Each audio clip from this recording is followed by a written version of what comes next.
माँ तो माँ होती है, क्या तेरी क्या मेरी। सुबह सुबह अनिल को फ़ोन आया। वह फ़ोन पर सिर्फ हाँ और हूँ कह रहा था। मेघा ने अनिल से पूछा, किसका फ़ोन है? लेकिन अनिल उसे बिना कुछ बताए जल्दी से घर से निकल गया। तो इस पर मेघा को बहुत गुस्सा आया और वह गुस्से में अनिल की प्रतीक्षा करने लगी। अनिल जब घर आया तो मेघा ने देखा कि उसके हाथ में कपड़ों का बैग है। जैसे ही मेघा ने यह देखा तो उस पर भड़क उठी। अरे तुम अपनी माँ को फिर से यहाँ ले आए? बंटवारे के समय यह तय हुआ था ना कि वह हर बेटे के घर सिर्फ 3 महीने रहेगी। पिछले महीने ही तो तुम्हारी माँ यहाँ से गई थी और तुम्हें उन्हें फिर से यहाँ ले आए। तुमने सबको बोझ उठाने का ठेका ले रखा है क्या? क्या निर्धारित समय तक तुम्हारे भाई तुम्हारी माँ को संभाल भी नहीं सकते? तुम किसी से कुछ कहते नहीं हो, इसलिए सब तुम्हारा फ़ायदा उठाते हैं। एक तो घर का खर्चा इतना है, बच्चों की पढ़ाई में भी कितना खर्चा होता है और उस पर तुम्हारी माँ की दवाइयों का खर्च। कम से कम इन्हें तो यहाँ आने से पहले यह सब सोचना चाहिए था कि पिछले महीने ही यहाँ से गई हैं। तुम अभी बड़े भाई साहब के घर जाओ और माँ जी को वहाँ छोड़ आओ, नहीं तो मैं अपने बच्चों को लेकर मायके चली जाऊँगी। फिर तुम करते रहना अपनी माँ की सेवा।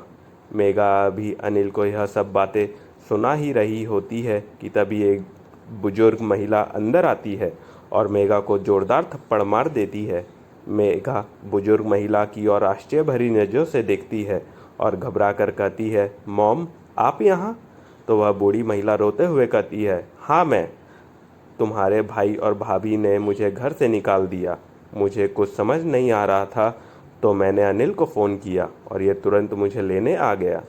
मैंने इससे कहा कि मुझे किसी वृद्ध आश्रम में छोड़ दे, लेकिन ये मुझे यह कहते हुए अपने घर ले आया कि माँ जी मेरा घर आपका भी तो घर है। आप सिर्फ मेघा की ही नहीं मेरी भी माँ हो और तुम इसकी माँ के लिए ऐसे विचार रखती हो। मुझे तो तुम्हें अपनी बेटी कहते हुए भी शर्म आ रही है। मैंने तो तुम्हें यह सब नहीं सिखाया, तुम्हें ऐसे संस्कार नहीं दिए, फिर तुम ऐसी कैसी हो गई?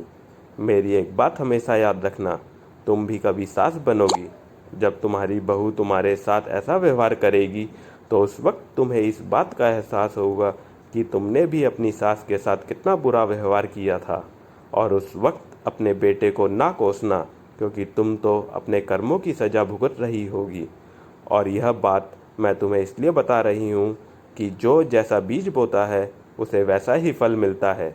फिर वो अनिल से कहती है, बेटा तुम मुझे अपनी माँ समझकर यहाँ ले आए थे, लेकिन मैं ऐसे घर में नहीं रह सकती जहाँ बुजुर्गों का सम्मान ना हो। तुम मुझे वृद्धाश्रम में छोड़ दो, मैं अब हमेशा वहीं रहूँगी। मेघा अपनी माँ से बहुत माफ़ी मांगती है और गिड़गिड़ाने लगती है, लेकिन उसकी माँ उसका घर छोड़कर चली जाती है और मेघा को अपने किए पर बहुत पछतावा है और उसे जीवन भर की सीख मिल जाती है। इसलिए कहते हैं, माँ तो माँ होती है, क्या तेरी क्या मेरी।